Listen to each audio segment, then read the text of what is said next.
Hello স্টুডেন্টরা, tuition রুমে তোমাদের স্বাগতম। আজকে আমি তোমাদের ক্লাস 9-এর বাংলা নব সৃষ্টি রচনাংশটি পড়াবো। লেখক হচ্ছে সৈয়দ মুস্তাফা আলী। আজকে আমি তোমাদের 5 নম্বরের প্রশ্ন দেব। আগে দুটো ভিডিওতে 1 নম্বর ও 3 নম্বরের প্রশ্ন দিয়েছি। তোমরা যারা দেখোনি তারা ডিসক্রিপশান দেওয়া লিঙ্কে বা প্লে লিস্টে দেখে নেবে। আর যারা চ্যানেলটিকে ভালো লাগলে চ্যানেলটিকে একটা সাবস্ক্রাইব করে দেবে, প্লিজ একটা সাবস্ক্রাইব করে দেবে, শেয়ার করে দেবে যাতে তোমাদের বন্ধুরা দেখার সুযোগ পায়, আর একটা লাইক দিতে ভুলবে না। আজ আমি ভিডিওটা ছোট করব, তোমরা প্রশ্নের উত্তরগুলো পজ করে করে দেখে নেবে, প্রথম থেকে শেষ অবধি দেখবে, মাঝখানে ছেড়ে দেবে না বা স্কিপ করে করে দেখবে না। দেখো প্রশ্নে আশাদার। ফল যদি ভালো হয় তখন তারা না হয় চেষ্টা করে দেখবেন। কোন প্রসঙ্গে লেখক এরূপ বলেছেন?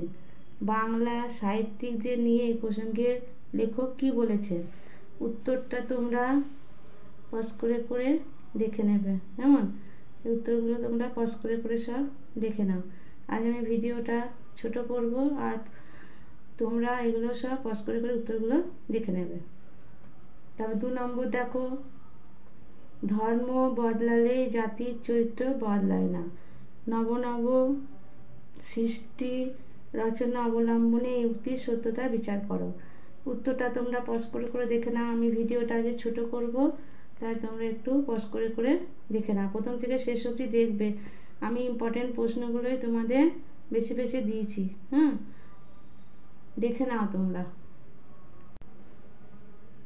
তোমরা উত্তরটা পজ করে করে দেখে নেবে। দেখে নাও। তারপর 3 নম্বরে বলেছে, ইংরেজি চর্চা বন্ধ করার সময় এখনো আসেনি। এরূপ উক্তির কারণ কি? বক্তাকে এরূপ উক্তির কারণ কি? তোমরা উত্তরটা পজ করে করে দেখে নাও। আমি ভিডিওটা যেহেতু আজ ছোট করব, সেই জন্য আর আমি তোমাদের বললাম না, তোমরা উত্তরগুলো সব দেখে নাও। কেমন?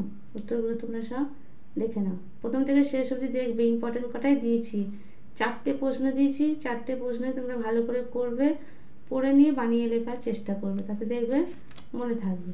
কেমন? দেখে নাও তোমরা।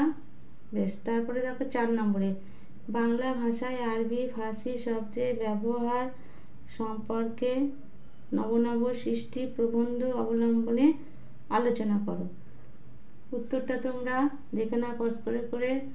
আগে তোমরা একটু দেখে নেবে পজ করে করে। আমি আজ ভিডিওটা ছোট করবো বলে তোমাদের আর বললাম না, তোমরা একটু দেখে নাও, দেখে নেবে আর খাতায় লিখে নেবে।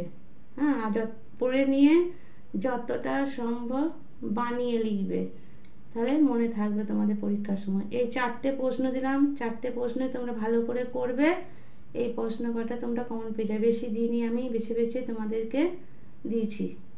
আর ভিডিওটা ভালো লাগলে একটা সাবস্ক্রাইব করে দেবে, প্লিজ একটা সাবস্ক্রাইব করে দেবে, আর চ্যানেলটি আর লাইক দেবে, লাইক দিতে ভুলবে না, আর শেয়ার করে দেবে যাতে অন্যরা দেখার সুযোগ পায়। আচ্ছা, ঠিক আছে, আজকে আমি আমার ভিডিওটা এখানেই শেষ করলাম।